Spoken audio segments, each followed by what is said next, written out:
حضور اقدس صلی اللہ علیہ وآلہ وصحابہ وسلم کے زمانہ نبوت میں آپ صلی اللہ علیہ وسلم مہمان نوازی کا ہمیشہ درس دیا کرتے تھے۔ جس صحابہ کرام نے بھی آپ کا درس مبارک سنا اس کی اطاعت کی اور عمل کیا۔ آپ صلی اللہ علیہ وسلم کا انہی میں سے ایک صحابی آپ کے اس درس پر عمل کرتے ہوئے روزانہ کسی نہ کسی مہمان کو گھر لے کر آ جاتا اور اپنی بیوی سے کہتا ان کے لیے کھانے کا انتظام کرو۔ اس صحابی کی بیوی روزانہ مہمان نوازی سے تنگ آ کر دل میں سوچنے لگی کہ صبح حضور اقدس صلی اللہ علیہ وسلم کی خدمت میں حاضر ہو کر اپنے شوہر کی شکایت لگاؤں گی، کیونکہ وہ روزانہ اس کا شوہر کسی نہ کسی مہمان کو گھر لے کر آ جاتا ہے اور اپنی بیوی سے کہتا ہے ان کے لیے کھانے کا انتظام و اکرام کرو۔ ایک دن اس عورت نے حضور اقدس صلی اللہ علیہ وسلم کی خدمت اقدس میں حاضر ہوئی اور اپنے شوہر کی شکایت کی کہ میرا خاوند روزانہ کسی نہ کسی مہمان کو لے کر آ جاتا ہے، میں کھانا پکانے میں تھک جاتی ہوں، اس لیے میرے شوہر کو سمجھائیے کہ وہ آئندہ کسی مہمان کو لے کر نہ آئے۔ تو آپ صلی اللہ علیہ وسلم اگلے دن اس عورت کے گھر خود مہمان بن کر تشریف لے آئے۔ وہ عورت بہت خوش ہوئی اور آپ کے صحابی نے جب آپ کو دیکھا تو بہت خوش ہوا اور عرض کرنے لگا، آپ صلی اللہ علیہ وسلم کے قدم مبارک ہمارے گھر پر پڑے،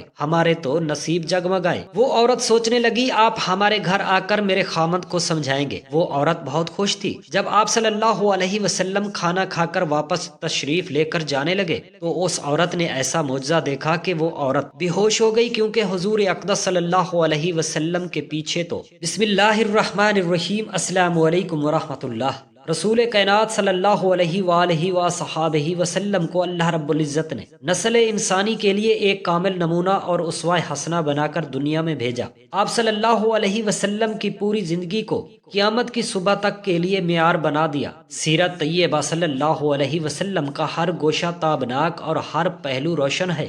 آپ صلی اللہ علیہ وسلم کی ولادت باسعادت سے لے کر رحلت تک کا ہر لمحہ اللہ تعالیٰ کی منشا سے آپ صلی اللہ علیہ وسلم کے جانشینوں نے محفوظ کیا۔ آپ صلی اللہ علیہ وسلم نے مہمان کے اکرام اور ضیافت کا واضح حکم دیا۔ آپ صلی اللہ علیہ وسلم کا ارشاد گرامی ہے، جو شخص اللہ جل شانہ پر اور آخرت کے دن پر ایمان رکھتا ہو اس کے لیے ضروری ہے کہ وہ اپنے مہمان کا اکرام کرے۔ مہمان کا جائزہ خصوصی اعزاز و اکرام ایک دن ایک رات ہے اور مہمانی 3 دن 3 رات ہے، اور مہمان کے لیے یہ بات جائز نہیں کہ وہ اتنا طویل قیام کرے کہ جس سے میزبان مشقت میں پڑ جائے۔ حضرت ابو رافع رضی اللہ تعالی عنہ فرماتے ہیں، ایک شخص حضور پر نور صلی اللہ علیہ وآلہ وسلم کا مہمان بنا۔ اس وقت آپ صلی اللہ علیہ وآلہ وسلم کے پاس کوئی ایسی چیز نہ تھی جس سے اس کی مہمان نوازی فرماتے۔ آپ صلی اللہ تعالی علیہ وسلم نے مجھے ایک یہودی شخص کے پاس بھیجا اور مجھ سے فرمایا کہ اس سے کہو محمد مصطفیٰ صلی اللہ تعالی علیہ وآلہ وسلم تم سے کہتے ہیں کہ میرے پاس مہمان آیا ہے، اس لیے مجھے رجب کا چاند نظر آنے تک آٹا دے دو۔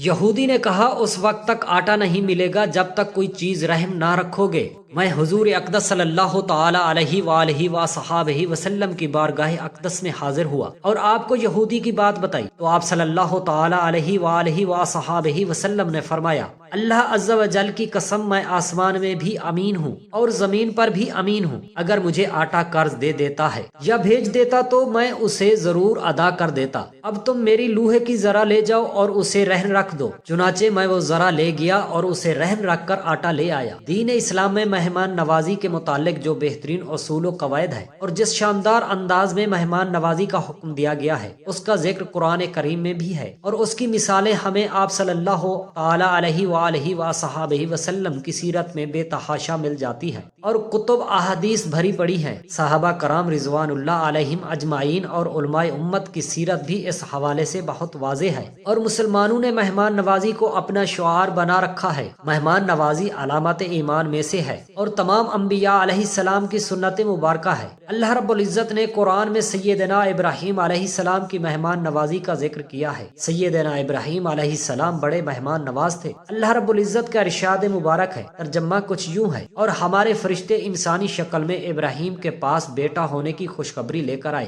انہوں نے سلام کیا، ابراہیم علیہ السلام نے بھی سلام کہا اور بغیر کسی تاخیر کے گائے کا بھنا ہوا بچڑا لے آئے۔ ان کی مہمان نوازی کے لیے اس سے معلوم ہوا کہ فرشتے فرشتے حضرت ابراہیم علیہ السلام کے ہاں انسانی صورت میں پہنچے تھے اور ابتدا میں انہوں نے اپنا تعارف نہیں کرایا تھا، اس لیے حضرت ابراہیم علیہ السلام نے خیال کیا یہ کوئی اجنبی مہمان ہے اور ان کے آتے ہی فوراً ان کی ضیافت کا انتظام فرمایا۔ حضرت ابراہیم علیہ السلام کا معمول یہ تھا کہ کبھی تنہا کھانا نہ کھاتے، بلکہ ہر کھانے کے وقت تلاش کرتے تھے کہ کوئی مہمان آ جائے تو اس کے ساتھ کھائیں۔ حضرت ابراہیم علیہ السلام نے اپنی عادت مہمان نوازی کے مطابق بشکل انسان آنے والے فرشتوں کو انسان اور مہمان سمجھ کر مہمان نوازی شروع کی اور فوراً ہی ایک تلا ہوا بچڑا سامنے لا کر رکھ دیا۔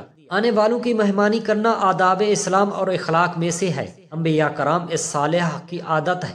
جب آپ صلی اللہ علیہ وسلم غار حرا سے واپس آئے تو حضرت سیدہ خدیجہ رضی اللہ تعالی عنہما نے آپ صلی اللہ علیہ وسلم کو وارث بنایا اور فرمایا اللہ کبھی آپ کو رسوا نہیں کرے گا، آپ تو اخلاق کے فاضلہ کے مالک ہیں، مفلسوں کے لیے آپ کماتے ہیں۔ اور خصوصیت کے ساتھ آپ صلی اللہ علیہ وسلم کی مہمان نوازی کے متعلق سیدہ خدیجہ نے فرمایا آپ مہمان نوازی کرتے ہیں اور مہمان نوازی میں آپ صلی اللہ علیہ وسلم بے مثال ہیں۔ یہ بات یاد رکھنے کی ہے کہ آپ صلی اللہ علیہ وآلہ وسلم صرف مسلمانوں اور جاننے والوں کی مہمان نوازی نہیں کرتے تھے بلکہ کفار کی بھی مہمان نوازی فرماتے تھے۔ مہمان نوازی صرف مسلمانوں کے ساتھ خاص نہیں بلکہ اگر کوئی کافر بھی دروازے پر آ جائے تو اس کی ضیافت کرنی چاہیے اور اسے پیٹ بھر کھانا کھلانا پلانا چاہیے۔ حضرت ابو ہریرہ رضی اللہ تعالی عنہ سے روایت ہے کہ نبی کریم صلی اللہ علیہ وآلہ وصحبہ وسلم کے پاس ایک مہمان آیا، وہ شخص کافر تھا۔ رسول خدا صلی اللہ علیہ وآلہ وسلم نے اس کے لیے ایک بکری کا دودھ دوہنے کا حکم دیا، اس نے دودھ پی لیا۔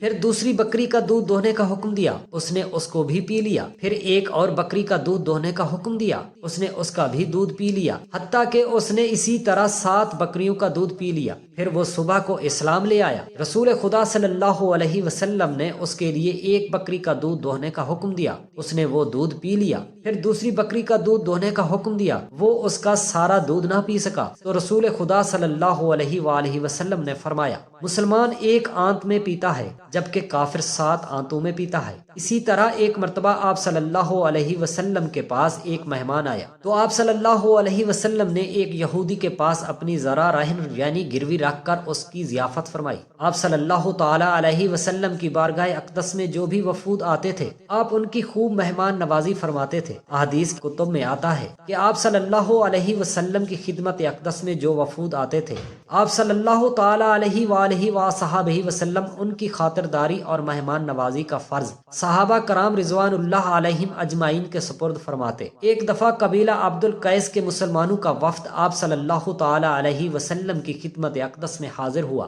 تو آپ نے انصار کو ان کی مہمان نوازی کا ارشاد فرمایا، چنانچہ انصار ان مہمانوں کو اپنے ساتھ لے گئے۔ صبح کے وقت وہ لوگ حاضر ہوئے تو آپ صلی اللہ علیہ وسلم نے دریافت فرمایا کہ تمہارے میزبانوں نے تمہاری خاطر مدارت کیسے کی؟ انہوں نے کہا یا رسول اللہ صلی اللہ علیہ وسلم بڑے اچھے لوگ ہیں، ہمارے لیے نرم بسترا بچھائے، عمدہ کھانے کھلائے اور پھر رات بھر کتاب و سنت کی تعلیم دیتے رہے۔ امام غزالی رحمۃ اللہ علیہ نے اپنی معروف کتاب احیاء العلوم میں ایک واقعہ نقل کیا ہے۔ ایک مرتبہ امام شافعی رحمۃ اللہ علیہ بغداد میں امام زعفرانی رحمۃ اللہ علیہ کے مہمان بنے۔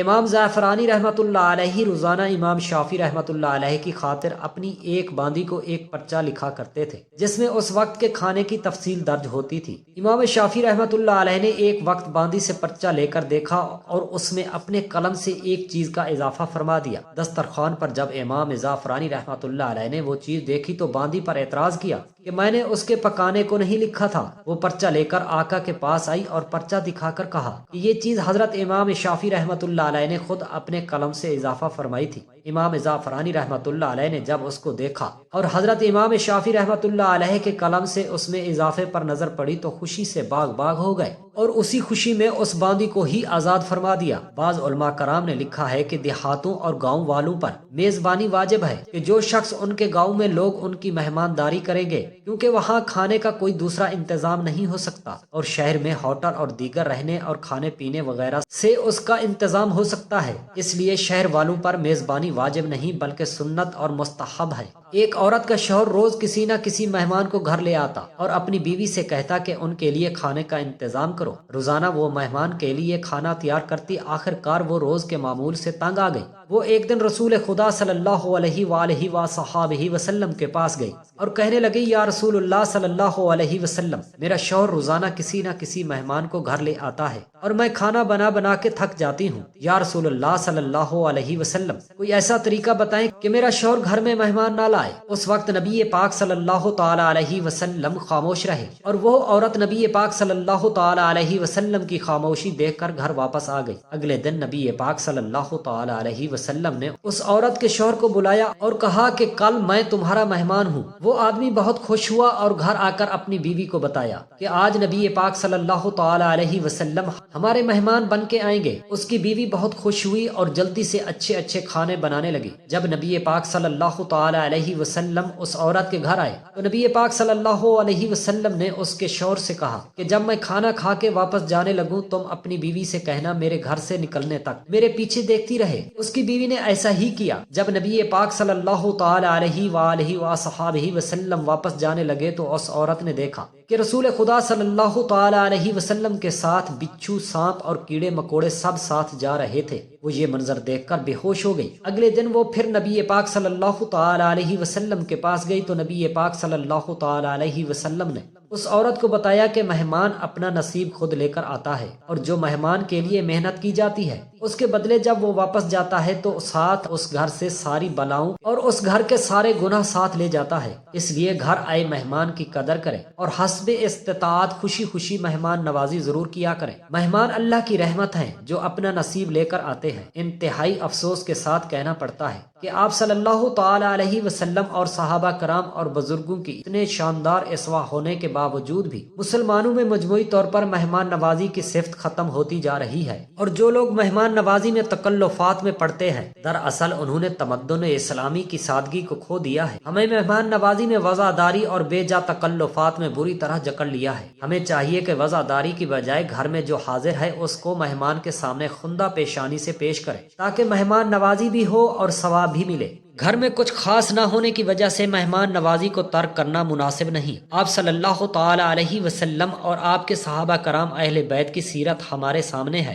آپ صلی اللہ تعالی علیہ وسلم نے کبھی بھی مہمانوں کو بغیر مہمان نوازی اور اکرام کے نہیں جانے دیا۔ آپ صلی اللہ تعالی علیہ وسلم نے ہمیں وہ طریقے بھی سکھائے کہ کس طرح مہمان کی مہمان نوازی کرنی چاہیے اور کتنے دن تک کرنی چاہیے، اور ساتھ یہ بھی بتایا کہ میزبان کو کیا کرنا چاہیے اور ان تمام حرکات و سکنات سے بچنے کی ترغیب دی جن سے مہمان کو تکلف کا احساس ہو۔ یقیناً ایسا کرنے سے باہمی محبت کم ہو کر مہمان نوازی ایک رسم بن جاتی ہے جس سے اسلامی اخوت و محبت کا رشتہ کم ہو جاتا ہے اور معاشرہ تباہی کی طرف چلا جاتا ہے۔ اللہ ہم سب کو ہدایت دے اور ہمیں مہمان نوازی کی توفیق عطا فرمائے، آمین یا رب العالمین۔ جزاک اللہ خیرا کثیرا۔